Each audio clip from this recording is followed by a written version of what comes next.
राधा कृष्ण के online portal पे आपका हार्दिक स्वागत है। मैं हूं तौफीक खान।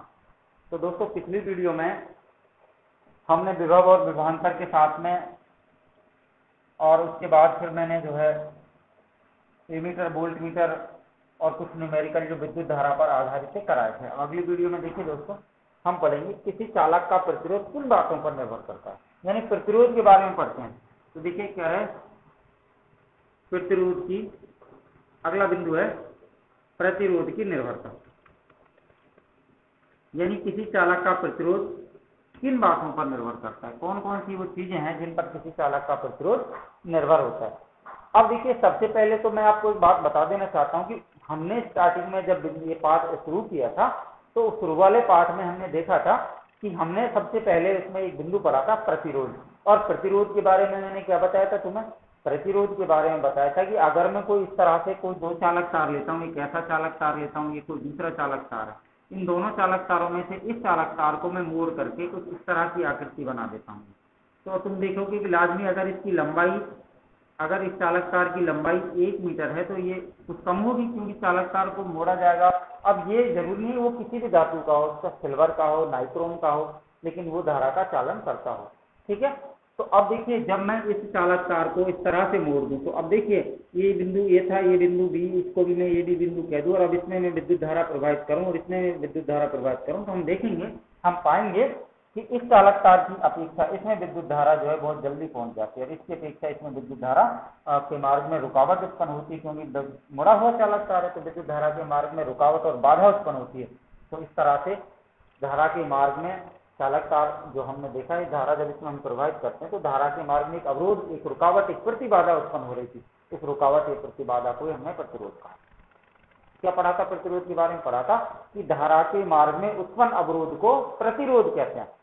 और प्रतिरोध को मैंने बताया था कि प्रतिरोध को हम आर, कैपिटल आर से व्यक्त करते हैं, और इसका मात्रक मैंने नहीं बताया था, लेकिन आपको मैं बता रहा हूं कि इसका मात्रक ओम होता है। इसका मात्रक क्या होता है? हिंदी में लिख लेना ओम, और इसका चिन्ह बनाना चाहो तो पाई जैसा चिन्ह होता है। ठीक है, तो जब हम आर का मान निकालेंगे न्यूमेरिकल्स में, तो उसके आगे आपको ओम लिखना है, या तो हिंदी में या उसका चिन्ह बनाना। जैसे विद्युत धारा के लिए हमने क्या था? एम्पियर था, ऐसे इसके लिए क्या निकालते हैं? ओम। तो विद्युत धारा का मात्रक ओम होता है, सॉरी विद्युत प्रतिरोध का मात्रक ओम होता है, विद्युत धारा का मात्रक एम्पियर होता है। जब आई का मान निकालेंगे तो इसके आगे तो एम्पियर हिंदी में लिखेंगे या फिर वो लिखेंगे।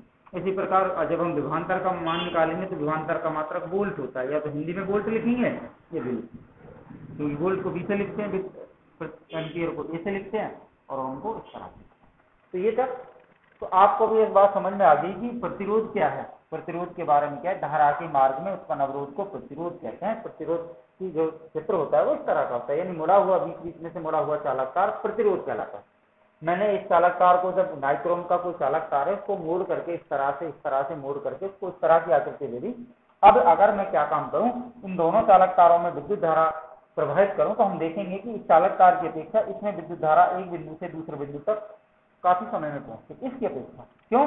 क्योंकि ये चालक तार मुड़ा हुआ, धारा ऊपर जाएगी, नीचे जाएगी, अर्थात धारा के मार्ग में एक रुकावट उत्पन्न होती है, एक प्रतिबाधा उत्पन्न होती है, एक अवरोध उत्पन्न होता है। इस प्रकार धारा के मार्ग में उत्पन्न अवरोध को ही प्रतिरोध कहते हैं, और प्रतिरोध को कैपिटल आर से हम लोग व्यक्त करते हैं, और इसका मात्रक ओम होता है, मैं बता सकता हूँ। ठीक है, तो ये बात तो कॉमन थी, ये तो हमने पढ़ लिया था। अब पढ़ रहे हैं प्रतिरोध की निर्भरता, यानी किसी चालक का प्रतिरोध किन बातों पर निर्भर करता है। अगर किसी चालक का प्रतिरोध, ऐसी कौन कौन सी शर्तें हैं, बातें हैं कि चालक का प्रतिरोध, जैसे इसकी लंबाई हो सकती है, इसका अनुप्रस्थ काट यानी मोटाई हो सकती है, ताप हो सकता है, पदार्थ की प्रकृति हो सकती है।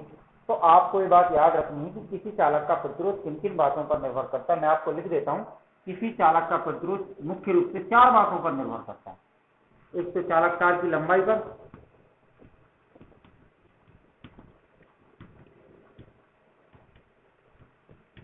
दूसरा अनुप्रस्थ काट के क्षेत्रफल पर। यह अनुप्रस्थ शब्द मैंने पढ़ा है 9वीं क्लास में। अनुप्रस्थ काट ये होता क्या है? अनुप्रस्थ काट का क्षेत्रफल का मतलब क्या है? देखिए, मैं आपको बता देना चाहता हूं। अनुप्रस्थ काट का क्षेत्रफल का मतलब यदि और केवल यदि चालक तार की मोटाई से, यानी मोटा ही को अनुप्रस्थ काट का क्षेत्रफल कहा जाता है। ठीक है। तीसरी बात, चालक तार के ताप पर। ताप का मतलब आप जानते हो, गर्म टेम्परेचर पर। और चौथा है पदार्थ की प्रकृति पर, यानी वो चालक तार किस किसका बना हुआ है, चांदी का है, सोने का है, सिल्वर का है, नाइक्रोम का है, टंगस्टन का है। ठीक है, पदार्थ की प्रकृति पर, यानी वो बना किस तरह से। तो आपको ये चार बातें हम पढ़नी है कौन सकती है।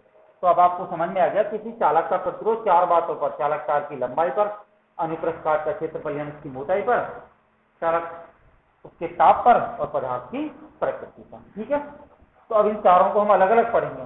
ठीक है, ये अच्छा बिंदु है, थोड़ा सा औरों की अपेक्षा बड़ा है, लेकिन ये इसमें दोनों में समीकरण निकलेंगे, ये थ्योरेटिकल है दोनों, इन दोनों में समीकरण निकलेंगे, ये थोड़ा सा ग्राफ के हिसाब से हम समझेंगे। तो देखो पहला पढ़ा रहा हूं मैं चालक तार की लंबाई पर। देखिए पहले किस पर निर्भर कर रहा है, लंबाई पर।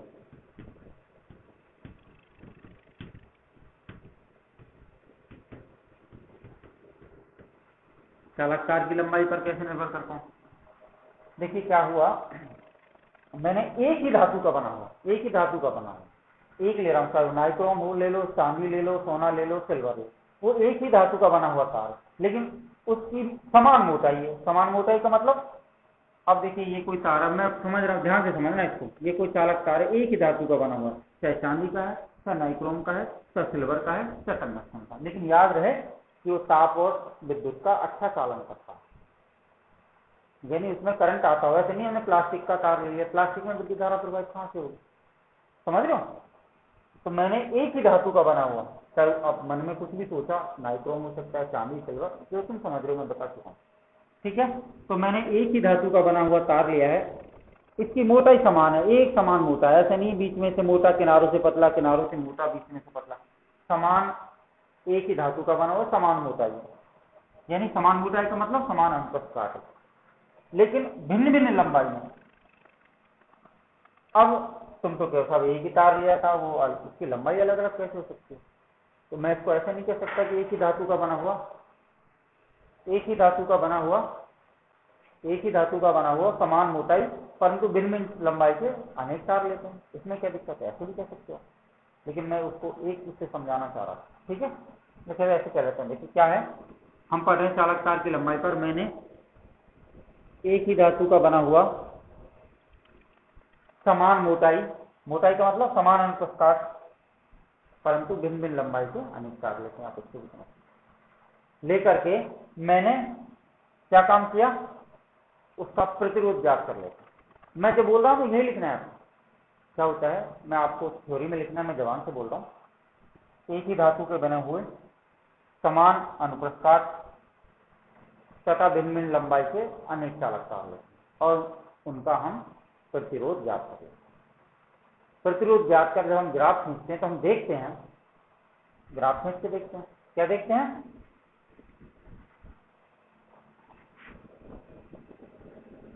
मैं ग्राफ का बना रहा हूं जिससे आपको थोड़ा समझ में और आ जाए। ठीक है, मैं ऊपर तो ले रहा हूं लंबाई,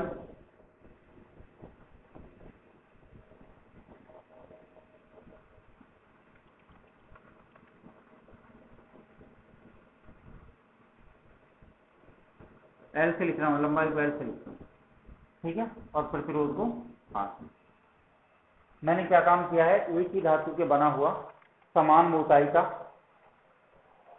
और भिन्न भिन्न लंबाई के अनेक चालक तार लिए, मैंने उनका प्रतिरोध ज्ञात किया है। प्रतिरोध ज्ञात कर लिया और प्रतिरोध ज्ञात करने के बाद जब मैंने उनमें ग्राफ खींचा तो पाया कि जैसे जैसे हम चालक तार की लंबाई, जैसे मैंने 1 मीटर ले लिया, ठीक है, अब मैं यहाँ पे अंक लिखना चाहूँ तो लिख सकते हो 1 2 3 4 5 या 2 4 6 8, इस तरह से आप जो आपको लिखना है 1 2 3 दशमलव में भी लिख सकते हो, 1.5 2 2.5 3 3.5 4, ऐसे भी आप लिख सकते हो, कोई इसमें कंफ्यूज वाली या इसी वाली बात नहीं। ठीक है, ये प्रतिरोध है ऐसे ही, यहाँ से 0 2 4 6 8 10। ठीक है, तो मैंने क्या काम किया, पहले चालक तार की लंबाई नगण्य थी, 0 पर था, उसका प्रतिरोध भी 0 था, मैंने चालक तार की लंबाई बढ़ा दी, यानी 2 मीटर कर लिया, पहले तो 2 मीटर का चालक तार ले लिया। ठीक है, अब इसको समझना, दोनों ग्राफ भी इधर चलेगा, ये भी इधर समझ में आएगा, ये 2 मीटर है इसकी लंबाई, तो हमने देखा उसका प्रतिरोध भी 2 ओम हो गया। जब 2 मीटर पे तार लिया तो उसका प्रतिरोध भी कितना हो गया, 2 ओम हो गया। मैंने चालक तार की लंबाई और बढ़ा दी, 4 दोगुना कर दो, यहाँ तक 2 ये हो गया, तो 2 और 2 टोटल 4 कर दूँ उसको। इसकी लंबाई बढ़ा के मैंने 4 मीटर कर दी, तो हमने देखा उसका प्रतिरोध भी 4 ओम हो गया। मैंने चालक तार की लंबाई 6 मीटर कर दी, इधर जगह नहीं, इधर बढ़ा रहा हूँ, इसको इतना ही और बढ़ा दो, 2 ये, तो टोटल 6 कर दूँ, 6 मीटर लंबा तार ले लिया, तो मैंने देखा उसका प्रतिरोध भी 6 ओम हो गया। यानी आपको इस बात की, जैसे जैसे चालक तार की लंबाई में वृद्धि की जाती है वैसे वैसे चालक का प्रतिरोध भी बढ़ता चला जाता है।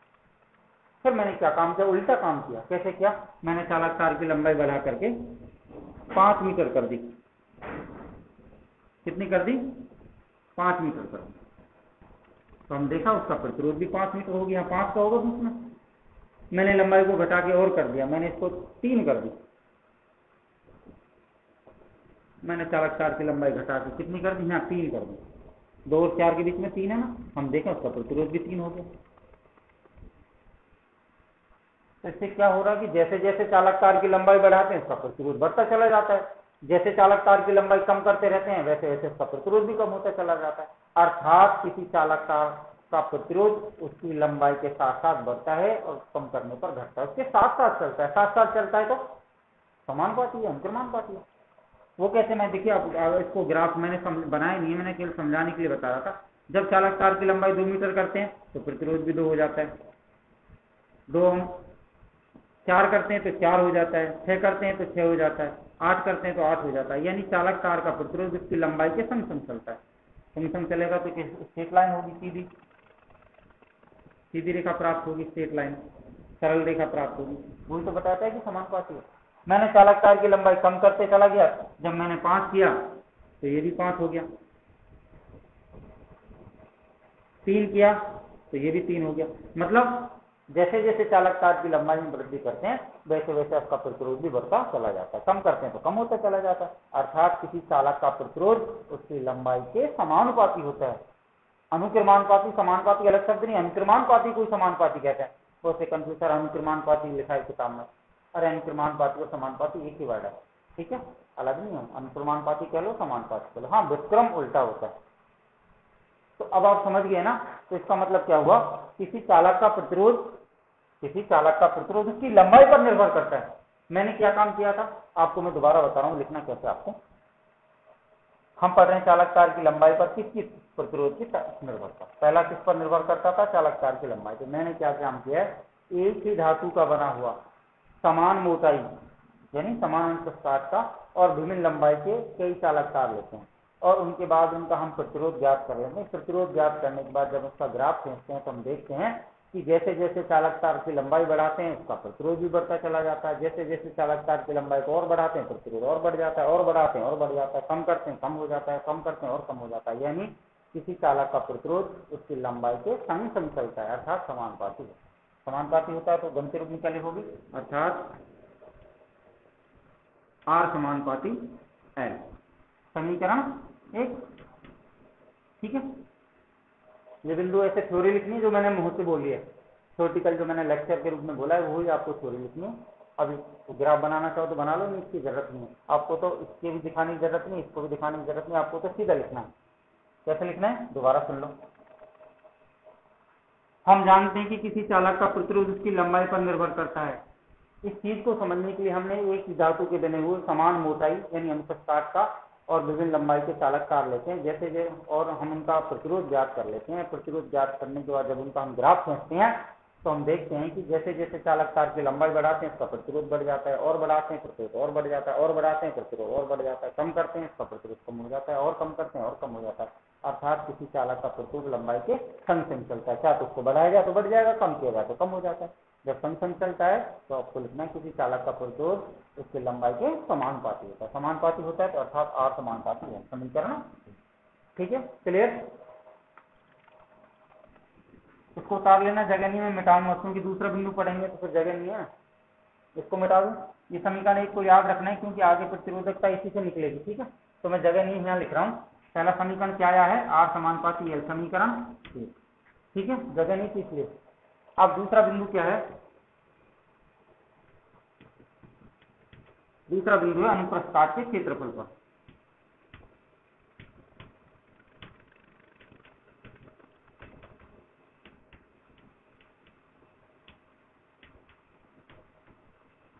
चालक तार। और दूसरी बात किस पर निर्भर करता है? अनुप्रस्थ काट के क्षेत्रफल। अनुप्रस्थ काट का क्षेत्रफल क्या होता है? क्या बताया था मैंने थोड़ी देर पहले? अनुप्रस्थ काट का क्षेत्रफल का मतलब होता है उसकी मोटाई। ठीक है, उसकी मोटाई पर निर्भर। कैसे कैसे देखिए, अब समझ लो ध्यान से। उसका उल्टा कर दो थोड़ा सा। कैसे? मैं एक ही धातु का बना हुआ, समान लंबाई, अब उसकी पहले मोटाई समान थी, लंबाई अलग अलग थी। अब मैं क्या काम करता हूं, धातु तो एक ही था, एक ही धातु का बना हुआ, समान लंबाई, परंतु भिन्न भिन्न मोटाई के अनेक चालक तार लगे। अब देखिए ये समझने वाली बात है। जब हमने चालक तार की लंबाई पर निर्भरता पढ़ी थी तो हमने चालक तार की लंबाई की क्या कॉन्सेप्ट दिए थे? एक ही धातु का बना हुआ, समान मोटाई, मोटाई तो समान थी, लंबाई अलग अलग थी। अब इसमें लंबाई समान रहेगी, अनुप्रस्थ काट यानी जिसको मोटाई कह रहे हैं वो अलग अलग।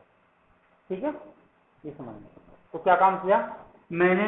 अनुप्रस्थ काट के क्षेत्रफल को समझने के लिए क्या काम किया? आपको लिखना है किसी चालक का प्रतिरोध चालक तार उसके अनुप्रस्थ काट के क्षेत्रफल पर भी निर्भर करता है। कैसे करता है? इस चीज को समझने के लिए हमने एक ही धातु के बने हुए परंतु समान लंबाई और अलग अलग मोटाई के कई चालक तार लेते हैं।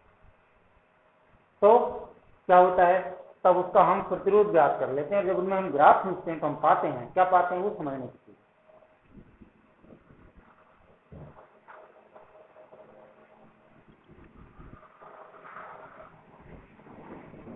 तो हम क्या पाते हैं?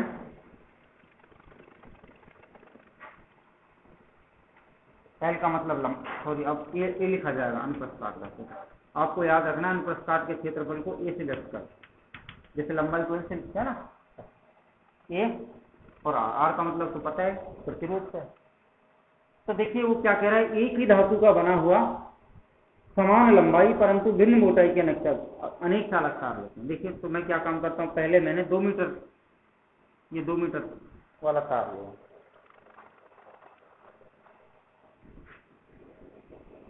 इसकी मोटाई, ठीक है, इसकी मोटाई कितनी है?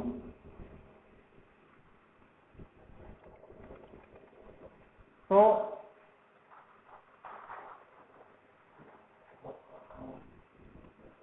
उसका प्रतिरोध जो है ना, ऐसे लिख रहा हूँ 2, 4, 6, 8, 10 ऐसे लिख रहा हूँ। तो उसका प्रतिरोध फिर मैंने इसकी सुन लो पहले, आपने समझा ला नहीं तो एक विद्युत परिपथ में बना देता हूँ। उसमें एक विद्युत परिपथ बनाते हैं, उसको आप वो अच्छे से समझ में आएगा। देखिए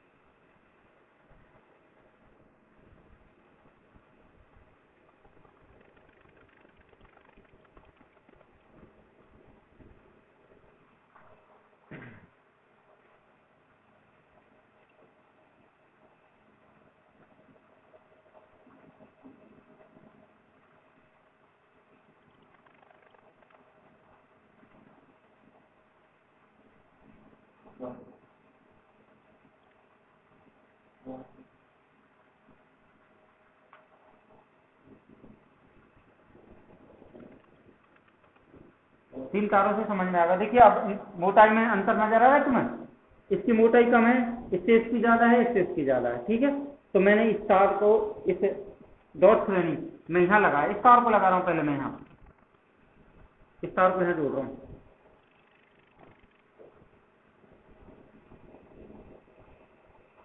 ये तेज है यहाँ तो इससे कस लिया हमको तार।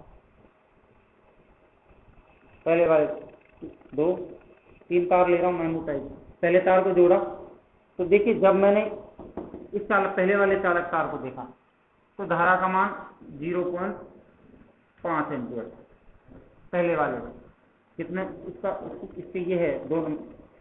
ठीक है, इसकी जो इसमें प्रवाहित होने वाली धारा थी वो कितनी थी? इसको जोड़ने पर तो 0.5 एम्पियर की धारा बची। जब सीधा समझो, पॉइंटों में मत लो आप इसको, 5 एम्पियर की धारा पर।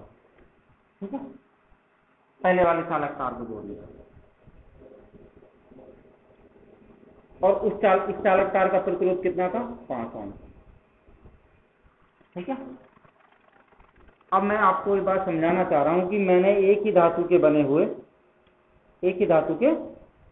हुए समान लंबाई और अलग अलग मोटाई, अलग अलग अनुप्रस्थ के तार ले रहा हूँ। पहला तार, दूसरा तार, 3 तार मैंने लिए हैं और अब मोटाई में भी आपको नजर आ रहा होगा इनकी मोटाई कुछ डिफरेंट है, इसकी कम है, इसकी और ज्यादा, फिर इसकी से ज्यादा।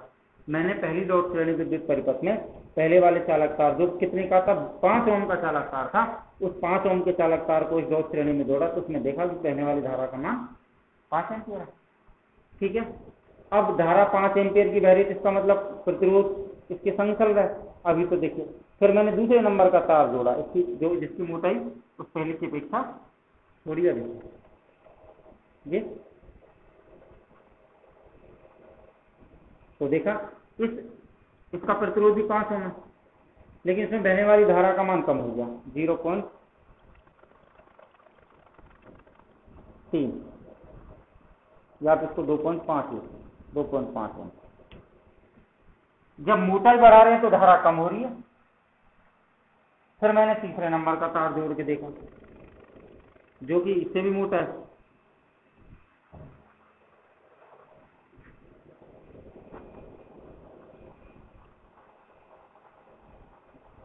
ये वाला तार ले तीसरे नंबर का, देखा तो धारा का मान 1.5 रह गया। यानी जैसे जैसे चालक तार की मोटाई बढ़ा रहा हूं मैं, चालक तार की मोटाई में वृद्धि कर रहा हूं तो धारा का मान कम हो रहा है। इससे क्या सिद्ध हो रहा है ये समझ नहीं आ रहा मुझे। इसका मतलब ये हुआ, अब धारा से मतलब ये है, धारा से मतलब क्या है, प्रतिरोध धारा का उल्टा है ना, विपरीत है। इसका मतलब क्या हो रहा है कि जैसे जैसे मैं चालक तार में मोटा तार ले रहा हूं उसका प्रतिरोध कम होता चला जा रहा है, कम होता चला जा रहा है। अगर ऐसे भी समझ में नहीं आया हो तो आपको दूसरे तरीके से ग्राफ से हम समझ सकते हैं। देखिए, आपको ये बात याद रखनी है कि जब हमने पहले वाले समीकरण में पढ़ा था, किसी चालक का प्रतिरोध उसकी लंबाई के समानुपाती था। लंबाई बढ़ाते थे तो प्रतिरोध बढ़ जाता था, घटाते थे तो घट हो जाता था, सम चल रहा था। इसमें मैंने क्या काम किया है, एक ही धातु का बना हुआ समान लंबाई और भिन्न भिन्न मोटाई के मैंने कई चालक तार लिए। जैसे मैंने 1, 2, 3 चालक तार लिए। उन 3 चालक तारों में मैंने क्या देखा है कि जब हम चालक तार की मोटाई में वृद्धि करते हैं, अगर ये भी आपको समझ में आता तो सीधा सत्य याद रख लेना कि जब किसी चालक तार की मोटाई में वृद्धि करते हैं तो उसका प्रतिरोध कम होता चला जाता है, उसका प्रतिरोध घटता चला जाता है। अब देखिए, मैंने इसको उल्टा समझा दिया, प्रतिरोध को मैंने इसमें लिया और इसको मैंने धारा को ले लिया। लेकिन अब मैं अगर इस तरह से करूं तो धारा का मान तो बढ़ना चाहिए कि नहीं बढ़ना? भाई चालक तार की मोटाई बढ़ेगी तो प्रतिरोध कम होगा, प्रतिरोध कम होगा तो धारा बढ़ेगी। मैं वहां धारा को घटा रहा था, इसलिए घटा रहा था क्योंकि मैंने प्रतिरोध का तार लिया था। अब मैं क्या काम करूं, मैं अगर इसको अनुप्रस्थ काट का क्षेत्रफल मोटाई कह दूं, ए कह दूं, यानी अलग अलग A1 मोटाई, A2 मोटाई, A3 मोटाई। जैसे A1 मोटाई का तार लिया, ये A1, तो A1 लेंगे मोटाई तो क्या होगा, प्रतिरोध का मान बढ़ेगा, रेडियंसल कितना हो जाएगा 5 ओम। भाई जब चालक तार पतला होगा तो प्रतिरोध अधिक होगा ना, प्रतिरोध अधिक होगा तो आई का मान कम होगा। मैंने फिर मोटाई बढ़ा दी, यानी A2 का तार लगा दिया, ये A2 का तार लगा दिया तो ये कितना, ये कम हो गया, ये कितना हो गया 2.5। ये कम होगा तो फिर धारा बढ़ेगी नहीं, धारा अधिक हो जाएगी। फिर मैंने A3 का तार लगा दिया, A3 और मोटाई बढ़ा दी, और मोटाई बढ़ा दी तो ये कितना हो गया 1.5 हो गया। आर का मान कम हो रहा है मोटाई बढ़ाने पर, धारा फिर और अधिक हो गई, अधिक हो जाएगी और अधिक होगी। तो धारा अधिक क्यों हो रही है? धारा अधिक तभी तो होगी जब प्रतिरोध का मान कम होगा। प्रतिरोध का मान कम होगा जब चालक तार की मोटाई में वृद्धि होगी, अनुप्रस्थ काट का क्षेत्रफल बढ़ेगा। तो इसका मतलब ये हुआ कि जब हम एक ही धातु के बने हुए परंतु समान लंबाई और अलग अलग अनुप्रस्थ काट के तार लेते हैं और उनमें हम जब उनका प्रतिरोध ज्ञात करते हैं और ग्राफ खींचते तो हम देखते हैं कि जैसे जैसे चालक तार की मोटाई में वृद्धि की जाती है उसका प्रतिरोध अल्प होता चला जाता, कम होता चला जाता। मैंने मोटाई को और कम किया, प्रतिरोध और कम हो गया, मोटाई को और किया, प्रतिरोध और कम हो गया। लेकिन जैसे जैसे हम चालक तार को पतला करते जाते हैं, चालक तार के अनुप्रस्थ काट के क्षेत्रफल को कम करते हैं, प्रतिरोध बढ़ता है, और कम करते हैं प्रतिरोध और बढ़ता है, अनुप्रस्थ काट यानी मोटाई और कम करते हैं और बढ़ता है। तो इसका मतलब ये हुआ कि जैसे जैसे हम चालक तार की लंबाई को बढ़ाते हैं तो प्रतिरोध कम होता है, प्रतिरोध कम होगा तो धारा बढ़ेगी, लाजमी है। तो आपको इससे क्या समझ में आया, एक बार दोबारा सुन लो। हम पढ़ रहे हैं दूसरा बिंदु अनुप्रस्थ काट के क्षेत्रफल पर। आपको याद रखना है कि जब एक ही धातु के बने हुए समान लंबाई परंतु भिन्न भिन्न अनुप्रस्थ काट यानी मोटाई के चालक तार लेते हैं और उनमें हम उनका प्रतिरोध ज्ञात करते हैं और ग्राफ खींचते हैं तो हम पाते हैं कि जैसे जैसे चालक तार के अनुप्रस्थ काट, अनुप्रस्थ काट का मतलब उसकी मोटाई में वृद्धि करते हैं उसका प्रतिरोध घटता चला जाता है, और मोटाई बढ़ाते हैं चालक तार की प्रतिरोध और घटता। उसका मतलब किसी चालक का प्रतिरोध कौन उसकी मोटाई यानी ए कि कैसा होता है, व्यतिक्रम होता है, उल्टा होता है, व्यतिक्रमानुपाती होता है। भाई उल्टा तो हो रहा है, मोटाई बढ़ा रहे हैं तो प्रतिरोध कम हो रहा है। अगर हाँ मोटाई बढ़ाने के साथ साथ बढ़ता और मोटाई कम करने के साथ साथ कम होता जब तो समानुपाती था, लेकिन अब इसमें उल्टा क्या हो रहा है कि जैसे जैसे चालक तार की हम मोटाई बढ़ाते हैं उसका प्रतिरोध कम होता चला जाता है, प्रतिरोध घटता है। यानी मोटा चालक तार होगा तो धारा अधिक बहेगी कि नहीं बहेगी, फिर धारा का मान अधिक होगा जब प्रतिरोध घटेगा। तो ये बात आपको याद रखनी है कि किसी चालक का प्रतिरोध अनुप्रस्थ के क्षेत्रफल पर भी निर्भर करता है। कब करता है, जब हम एक ही धातु के बने हुए समान लंबाई और भिन्न भिन्न अनुप्रस्थ के अनेक तार लेते हैं और उनका हम प्रतिरोध ज्ञात करते हैं और उनमें ग्राफ खींचते हैं, तो हम पाते हैं कि जैसे जैसे किसी चालक तार की मोटाई में वृद्धि, यानी मोटाई का मतलब उसके अनुप्रस्थ के क्षेत्रफल में वृद्धि की जाती है, उसका प्रतिरोध कम होता चला जाता है। अनुप्रस्थ के क्षेत्रफल यानी मोटाई में और वृद्धि करते हैं तो प्रतिरोध कम हो जाता है। इसका मतलब किसी चालक का प्रतिरोध उसके अनुप्रस्थ यानी ए के कैसा होता है, व्यतिक्रमानुपाती है। व्यतिक्रम एक का उल्टा एक बताइए तो होगा, व्यतिक्रमानुपाती होता है। ये लिखना है आपको, समीकरण 2। ठीक है, इनको हल कर लेता मैं आगे। देखो अब इसको भी मिटा रहा हूं। फिर आपको लिखना है समीकरण 1 व 2 से, समीकरण 1 तथा 2 से। समीकरण 1 और 2, एक क्या मैंने पहले लिख रखा है जो लंबाई वाला था, ये लिख रखा। समीकरण 2 इससे आया है, ये रहा। समीकरण 1 व 2 से हल करेंगे तो देखेंगे, जोड़ने पर लिख देना समीकरण 1 व 2 से, समीकरण 1 व 2 को जोड़ने पर कोई दिक्कत नहीं। क्या आएगा, आर समानुपाती एल अपॉन सी। इन दोनों को जब जोड़ेंगे एल कहाँ जाएगा, इसके ऊपर आ जाएगा, ये है ये आर। ठीक है, और आगे हल कर लो, ये इसको समीकरण 3 कह लो। इसको भाई समानुपाती के चिन्ह को हटाओगे तो लिखना पड़ेगा आर बराबर के इंटू एल अपॉन। ये सी कहाँ से आया, देखिए हम इस बात को ओम के नियम में पढ़ा था। जब अनुक्रमानुपाती या समानुपाती के चिन्ह को हटाते हैं तो एक स्थिरांक नियतांक आता है। ठीक है, जैसे इसमें वी समानुपाती आई था तो वी समानुपाती के चिन्ह को हटाया तो आर एक नियतांक था जिसे हमने प्रतिरोध कहा था। यहाँ पर भी ये आपको याद रखना, आपको लिखना है जहां के एक नियतांक है जिसे विशिष्ट प्रतिरोध को, अब विशिष्ट प्रतिरोध या प्रतिरोधकता, जिसे विशिष्ट प्रतिरोध या प्रतिरोधकता कहते हैं। अब एक अलग से प्रश्न निकल के आया कि विशिष्ट प्रतिरोध या प्रतिरोधकता किसे कहते हैं, ये बात। अब तीसरा प्रश्न निकल के आया, समीकरण की वजह से क्या ज्ञात हुआ, यहाँ पे के एक, जब हमने समानुपाती के चिन्ह को हटाया तो एक नियतांक आया जिसे हमने क्या कहा, जिसे हमने एक विशिष्ट प्रतिरोध कहा। और इस विशिष्ट प्रतिरोध कह लो या प्रतिरोधकता, इन दोनों का एक मतलब। अब इसको ठीक है, यहाँ तक उतार लेंगे। अब जो अलग प्रश्न आया विशिष्ट प्रतिरोध या प्रतिरोधकता, ये क्या है, विशिष्ट प्रतिरोध कहते किसको हैं, विशिष्ट प्रतिरोध की परिभाषा क्या है। ठीक है, और उसको हम कैसे परिभाषित कर सकते हैं। ठीक है, तो ये चीजें जो आई हैं हमारे सामने, विशिष्ट प्रतिरोध या प्रतिरोधकता क्या है, इसके बारे में हम पढ़ेंगे और इसका हम मात्रक पढ़ेंगे, विशिष्ट प्रतिरोध का मात्रक होता क्या है। तो देखिए यहाँ तक उतार लिया ना, अब हमें पता लग गया जहाँ की एक नियतांक है जिसे विशिष्ट प्रतिरोध या प्रतिरोधकता कहते हैं। ठीक है, टाइम देखना बहुत कितना